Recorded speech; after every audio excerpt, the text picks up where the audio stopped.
Hello guys, welcome to Anandha Crackers.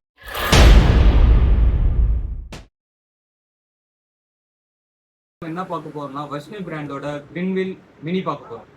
அதோட unboxing video இப்போ பார்க்கலாம்.